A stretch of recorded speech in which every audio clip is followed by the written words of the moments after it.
Wonderful. We are honored and pleased to have with us today on her first official visit to Singapore, Assistant Secretary of State Michelle Giuda.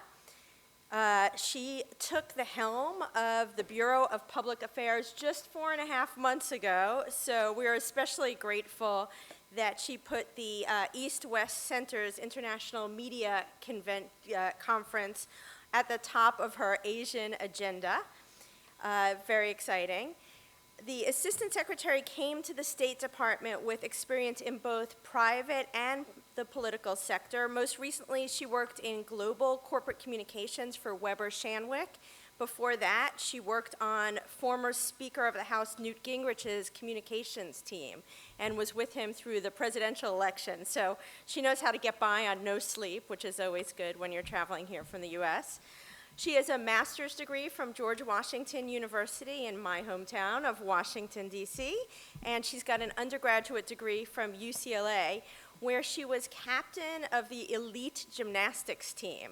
And she also earned the Scholastic All-American honors while being a student athlete, which means she had really, really good grades. So very impressive. She also has family ties to the region. Her mother and grandmother fled Saigon just days before South Vietnam fell in April 1975. So please join me in giving a warm welcome to Michelle Giuda.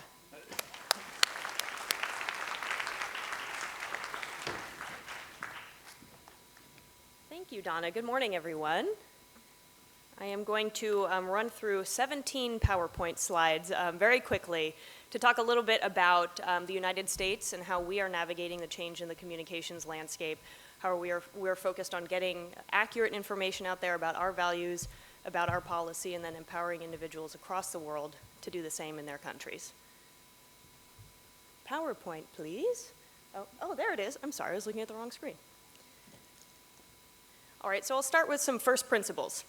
This was our first Secretary of State and our third President of the United States. As you can see, his quote here about valuing newspapers more so than government if he had to make the choice.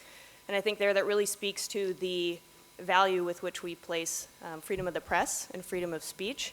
And in fact, don't only value it, but it's codified in our Bill of Rights and in our First Amendment. So it is not a nice to have in the United States, it is a must have, and in fact a right that we hold very near and dear. So just a quick look, I know our previous panel already went through changes in the media landscape, but how we're looking a little bit at the complexity and the scale of change in how we communicate. So this is the same Reuters Institute digital news report here, and we went over this in that video in the previous panel. But here, again, just so we know our audience, trust in news is about 44%. It's relatively stable, but less than half of online users are trusting their news. That gets to about half when that's trusting news that they use, and then we see about a third when it comes to search, and then less than a quarter when it comes to trusting news and social. So we have to think about that as we're communicating, not only in the United States, but across the world, and what platforms that we're using to engage audiences and communities. And I know that same study found that in Malaysia, about 54% of online users there are using WhatsApp for news. So trying to be across channels and platforms and when and how we communicate. So overall, the landscape and the evolution in digital media is providing us incredible opportunities to communicate. Here, for example, is our Secretary of State, Mike Pompeo. He's got his own Twitter. Follow it at SecPompeo if you don't already. But here's a tweet he put out right after the historic summit here in Singapore recently. And so we are able to communicate, as do many governments, on Twitter in real time, direct to our audience. So it's a great channel for us to communicate our message, but then also listen as well. We can monitor conversations and understand the conversations and issues that are going on among our target audience, and so think about how we respond and react. And so we know, as again said in the previous panel, there are some new challenges brought on by the digital media landscape and some not so new challenges. In fact, if we look back at ancient Rome, propaganda and misinformation was a part of ancient Rome as well. So we've got coins here from Julius Caesar and from Octavian, where they are distributing coins about their military victories. Octavian and Mark Antony engaged in info wars. They were political rivals. So spreading propaganda and news about their political rivals even way back in the day. So it's not a new problem. The technology and the pace and the acceleration and the complexity have changed. So here, for example, now we deal with the issue of deep fakes, where you have a single source actor who can manipulate video and look like a target actor. So you have people looking like they're saying things and doing things that they aren't actually. So how are we trying to get ahead of that and making sure that we're communicating accurately and then helping to counter any disinformation that's happening?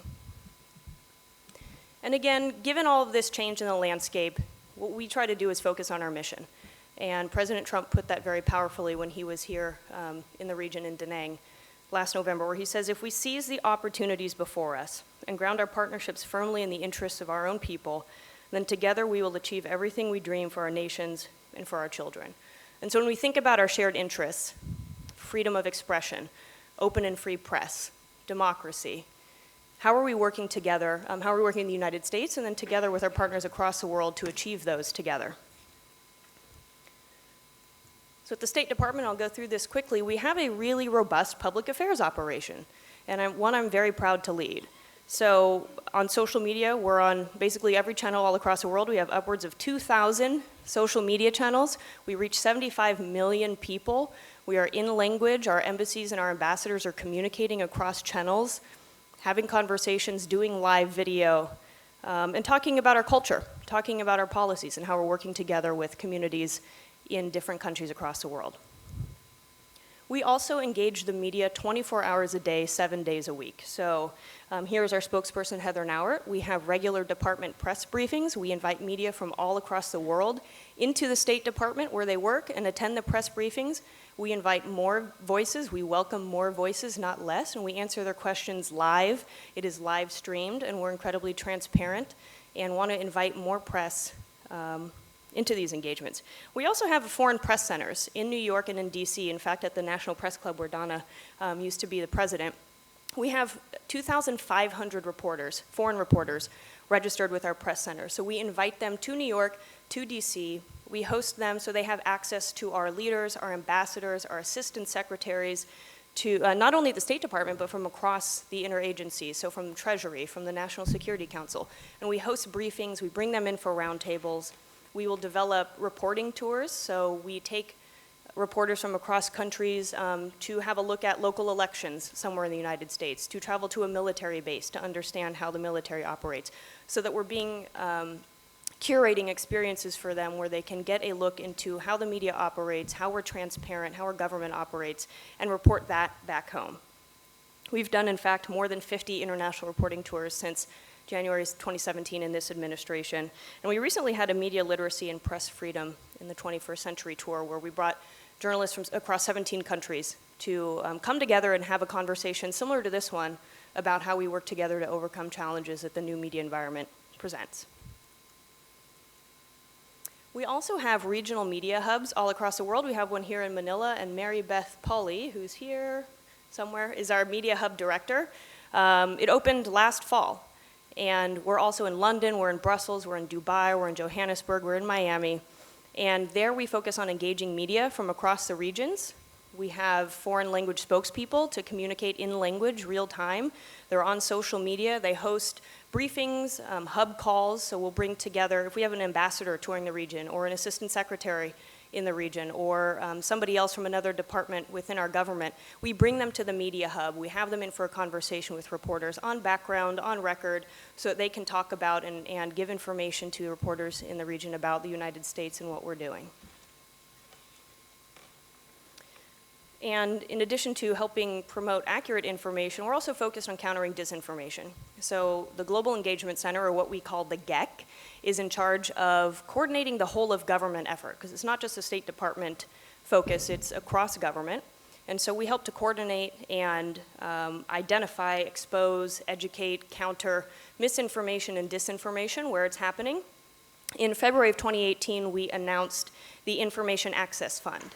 And so that is our effort to work with the public sector, private sector, civil society, and help grant micro-sized or medium-sized grants for their efforts to counter disinformation. And so we've had 150 proposals already, and we're getting set in the next few weeks to announce some of those awardees. But really a whole of government effort in trying to counter and expose disinformation across the United States. And then finally, I'll just talk through partnerships, so not only what we're doing in the United States, but across the world to engage with organizations, how our embassies are engaging governments and local communities across countries. Here at the East-West Center, we partner very closely. We have, I think, 30 reporters here who I had the pleasure of meeting this morning over coffee, attending this conference that we've helped to sponsor and attend here so that they can connect with each other, learn best practices. There was a workshop this weekend with Google, with Facebook, with Storyful that we were very pleased to help invite some reporters to, where they learned a lot about how to use those types of tools and best practices to help with their reporting. But a lot of programs with the East-West Center. We also have, oops, I went too far, our Young Southeast Asian Leaders Initiative, and we have initiatives like this across regions. We focus a lot on citizen journalism, educating audiences, helping to empower them to use their tools, their voices across digital and social media and in their reporting. Last year, from the alumni from our tech camp, where we connect private sector with some of the youth in this initiative, they used the skills that they learned to launch an online campaign called Meal for Marawi, where they helped to raise money and feed thousands of evacuees from the crisis that was happening there. So a lot of partnering with youth on the ground to help them understand and use the tools available to them. With our embassy in Indonesia, we have a social media for social good program. So we brought together 200 university students to learn about media literacy, best practices in digital communication and advocacy, and we've now since 2015 engaged 2,000 students in the country. In Burma, I know this was mentioned in the last panel as well, they've had a digital media explosion over the past few years. A lot of that, though, entails disinformation and misinformation is one of the challenges that they're facing. So we promote media literacy skills among students there, among young women there, and I know, we said that's not the whole answer, but it is one piece of the puzzle. And so how are we enabling media consumers to understand what's accurate, what's not accurate, and share the right information? And then finally, and I'm headed to Vietnam after my time here in Singapore, and really excited about it, we host an intensive media literacy course there at our American Center, both in Ho Chi Minh and in Hanoi. So bringing together youth and the next generation of journalists to understand best practices in media literacy. And so finally, our goal and our focus is on really embracing the opportunities that come with digital and social media. There are a lot of challenges, misinformation, disinformation, but gosh, there's a lot of opportunity too. Everybody here, I see a lot of people everybody's got a smartphone, right? Everybody has a voice today. How are we using that to create positive change? And so our role in the United States is to help defend that value, that right, open and free press, freedom of speech, freedom of the press, and to help advance our values and help our partners in other countries around the world do the same thing. So with that, I will now chat with Donna.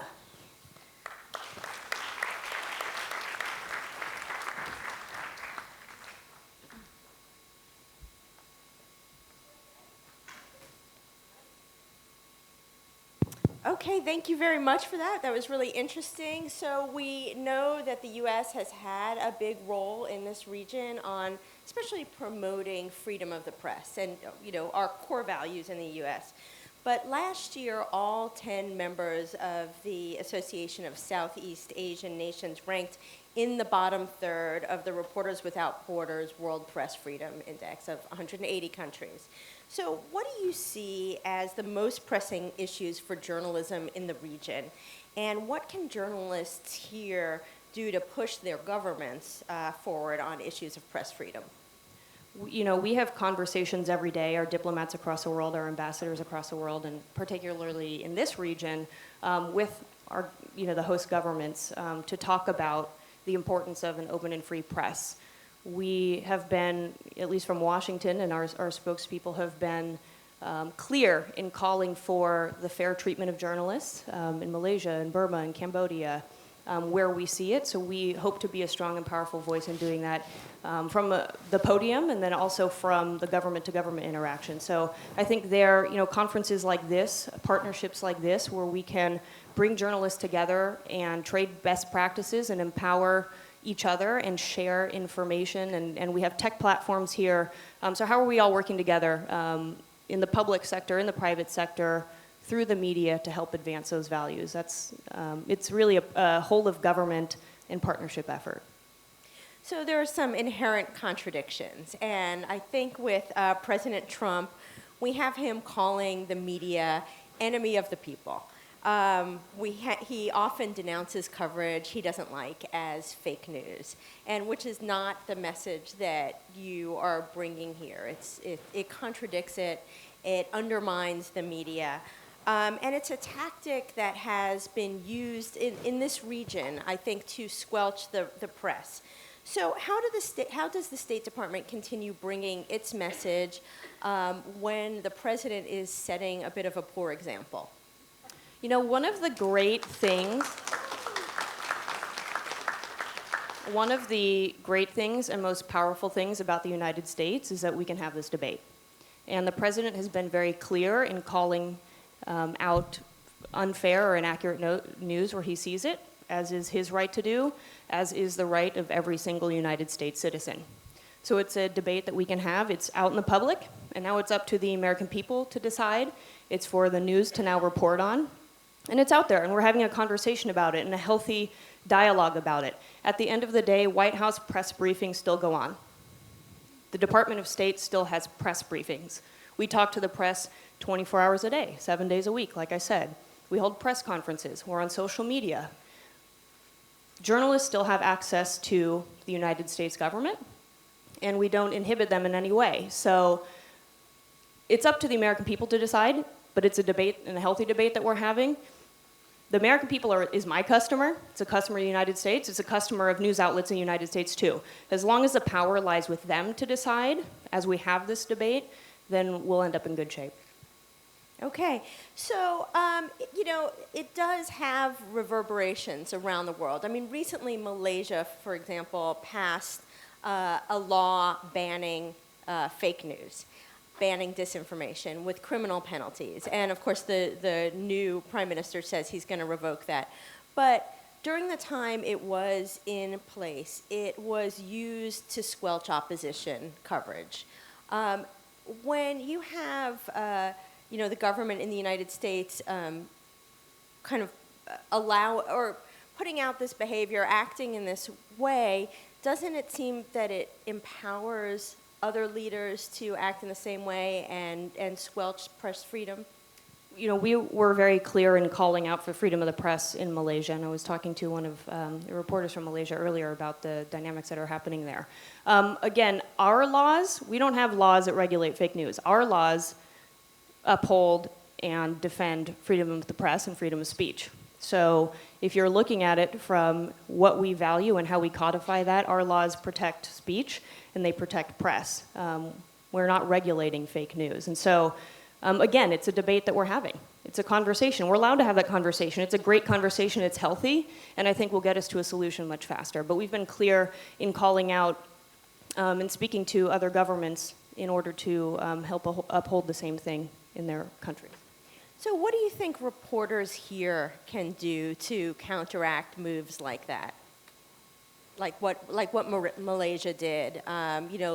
So how do they strike the balance between protecting the reading public from misinformation and fake news, yet also allowing press freedom to flourish?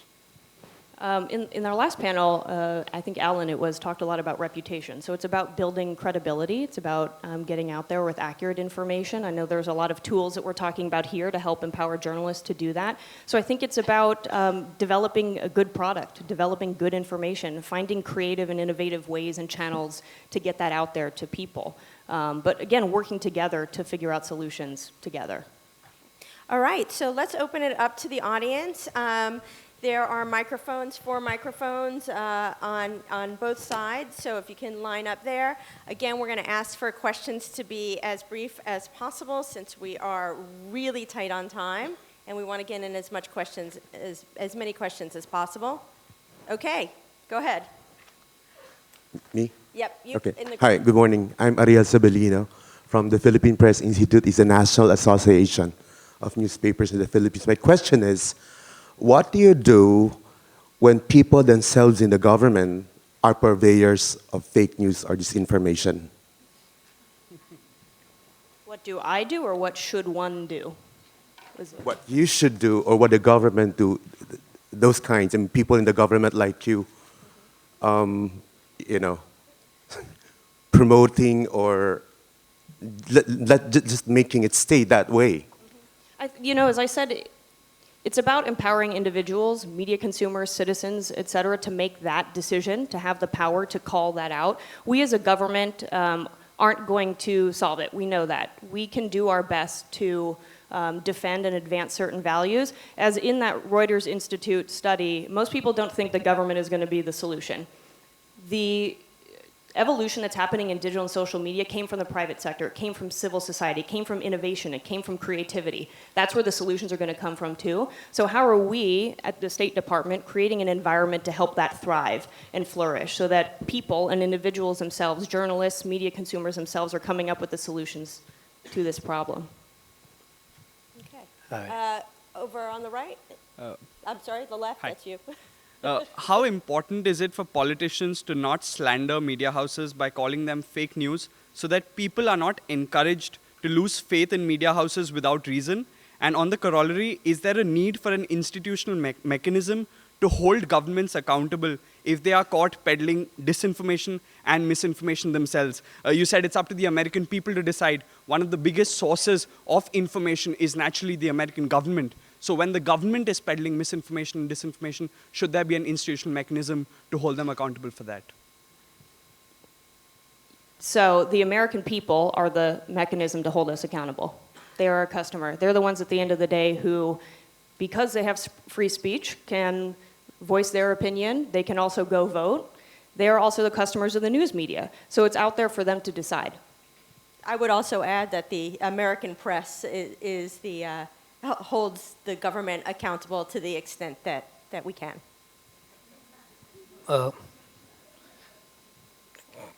Thank you. I just want to extend the discussion on the inherent contradiction that you mentioned. I'm Bidayak from India. I'm just wondering where the president discredits some of the established media.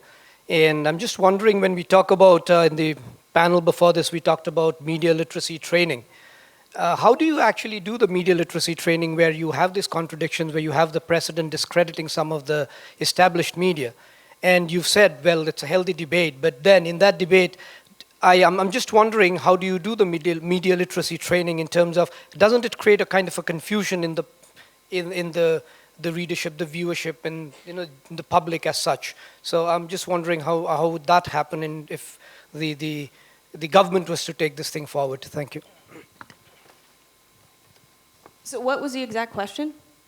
No, I'm just saying, I mean, where you have the president of the United States discrediting some of the established media, and we're also talking about media literacy training, right? And then it's also the job of the government to sort of come forward and take this media literacy training to the people. So, I mean, there is a contradiction there. I mean, from what the president is saying and for the way the message is coming out from the government, and let's say you having those press briefings every day. So how do you adjust these contradictions, and how do we do that media literacy training? There is no contradiction. The President of the United States has been clear in calling out fair and inaccurate news when he believes it to be so. It's his right. And it's out there again for the American public to listen to decide on.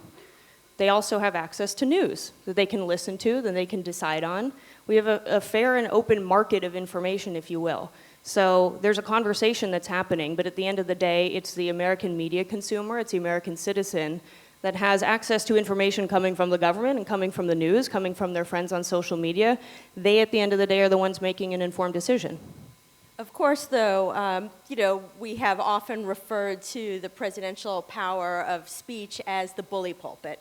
Certainly the president wields a lot of power, and when he discredits media, it's going to have a very powerful effect, particularly for his supporters, and will undermine the media. So how do you overcome that when you are teaching media literacy? What do you say to people, when they ask, but he's so much more powerful than everybody else? I mean, the question about whether or not it undermines media, again, is up to the American people. If in their mind, and as they listen to conversations that the president is having and that the news media are having, they decide whether or not it impacts their understanding and trust in news, or trust in information that's coming from their friends on social media. So it's an open market, if you will, of information, and they, at the end of the day, are the ones empowered to decide if, in fact, it impacts their decision. And But he's is it enjoying a a very high favorability rating still among the American people, one that matches Ronald Reagan and one that matches President Obama at this tenure. So, again, it's codified in our Bill of Rights, freedom of speech and freedom of press. As long as we're having a debate around that and the American people are the ones making a decision at the end of the day, we're in good shape. Would you say it's a fair fight? Sure it is. How many of you have a smartphone in here? How many of you right now could tweet, could post something? Of course it's fair. Everybody, especially in the United States, because of freedom of speech, you can post anything you want. You can have any conversation you want. That's incredibly powerful. So whether it's a government, whether it's a media, whether it's individual citizens, we're all having a conversation. We all have an equal voice. All right, so we're going to go way up at the top. Tom Grundy from Hong Kong Free Press. I think in memory, and I speak for a lot of media leaders here probably, no one has done more to damage press freedom globally than the current US administration. And this fake news narrative has been pounced upon by authoritarian leaders in places like Cambodia and Burma. I think you're getting the same question quite a lot, but how would you define fake news? Because the last panel was talking about it being news I don't like. Fake news is misinformation and disinformation.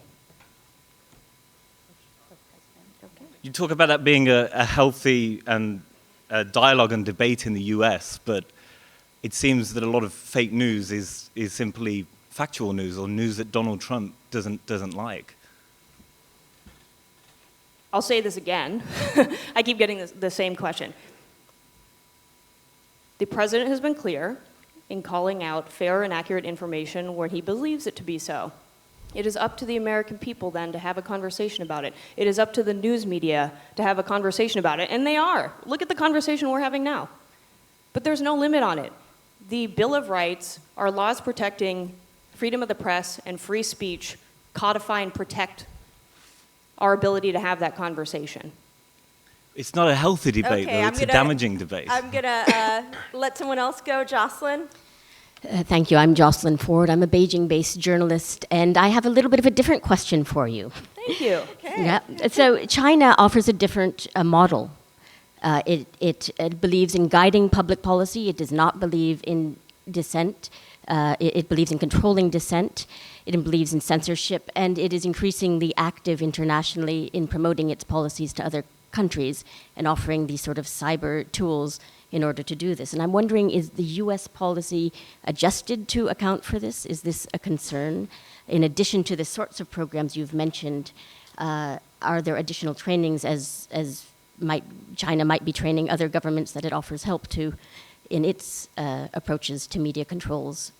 Is the US countering that specifically? Yeah, we have another program I didn't mention is a U.S.-China journalist exchange, too, and we have some colleagues here from our embassy in Beijing. Alice, I think, is here. Raise your hand. Yeah, Alice is up there. But we participate in journalist exchanges and similar conversations in China and have been clear in our position on freedom of the press there and protection of journalists and reporters as well. So very similar programs. Okay, on the left. Hi, I'm actually going to bring us back to the previous topic for a minute. So in addition to the criticism that we've seen from President Trump for the news media, he has also repeatedly perpetrated his own disinformation. I'm thinking, for example, well, many examples, but thinking recently about crime statistics in Germany that he tweeted out, which have absolutely no source and are completely untrue. I'm curious. I mean, I believe that there are people in the State Department and the administration who sincerely want to tackle these issues abroad. But how much credibility do you have when you are coming from an administration where your president is a source of disinformation himself? Do people still believe that you're serious?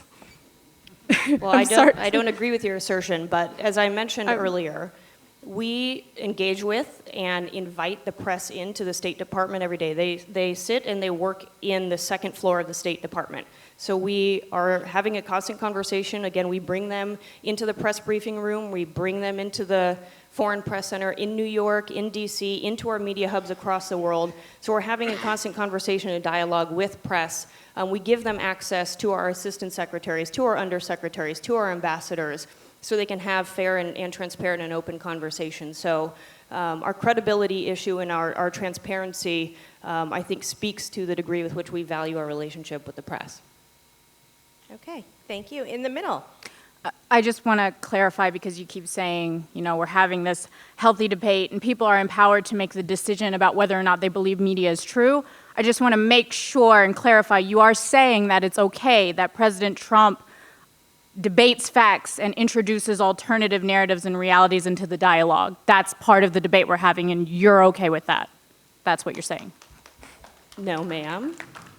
I am saying that he has been clear in calling out unfair and inaccurate information. And again, it's up to our public and news consumers and citizens to decide. Okay. Yeah, I'm Howie Severino from GMA Network in the Philippines. The United States has long been a beacon of hope and democracy to countries around the world, including my own. What is the State Department saying now, or what is it allowed to say to countries where democracy is in retreat? We work across levels and across either the media or with our government-to-government conversations in promoting shared values. So number one, and the President has talked about this consistently, is human dignity. And how do you create opportunities for every individual to unlock their full potential? How do you create opportunities for people to achieve shared dreams together, to have a free and open press, to engage in careers and in education paths that they want to? So that happens on a government-to-government conversation. It happens from our perspective in how we communicate on social media, from the podium to press, and in conversations like this, where we engage media and journalists and public and private sector partners across the world.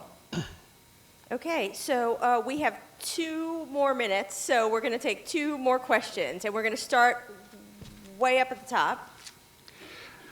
Hi, I think you're absolutely right to note that there will be time for the American public to make their judgment about President Trump's statements, and the media can make their judgments as well. But in a traditional American administration, it would not be too difficult for people who work in the administration to support what the president says, as opposed to say it's something that is worthy of public debate, and isn't it wonderful that we're having that debate. You've worked with the media for some time. You work with the media on a day-to-day basis, the New York Times, the Washington Post. These are institutions that the president has said invent sources, doctor quotes, are sources of disinformation, are fake news. So just personally, not the American people, but you as an individual, do you believe that the New York Times and the Washington Post are fake news? I'm not here speaking on behalf of my personal opinions. I'm here speaking on behalf of the State Department and the American government. Does the State Department believe that the New York Times is fake news? The State Department engages with the New York Times and the Wall Street Journal and Reuters and Bloomberg and Politico and CNN and other media outlets on a day-to-day basis to have a healthy conversation and be transparent and clear about our policies and our values. Is it at all telling that you're unwilling to agree with your president on that point? I support the president fully. So you agree it is fake news? And I also support and I work for the citizens of the United States. And ultimately, they have the power to decide what they think is fair and accurate. I You look left forward to your out memoir. USA Today, but I won't hold that against And you. Oh, we do work very closely with USA Today, too. Okay, so can I take 2 more questions or just 1 more? All right, because Guy's going to get mad at me. But yes, you're the first question? Last question. Oh, Yeah, we have I just had a a follow-up. repeat. Yeah, this Okay. gentleman. Yeah, really short. Really Wait, can short. we hear from the ambassador since you've already had a chance to ask a question? Oh, all right. You've already asked a question? Yep. Okay, so we are going to have the ambassador ask the last question. Just, Totally different subject. Going back to even the last administration, there has been a continuous problem of China denying visas or greatly delaying visas for American journalists. And there's been a debate going back to the Obama administration, maybe even earlier. What do we do about that? Do we insist on reciprocity? Do we hold up visas for Chinese journalists?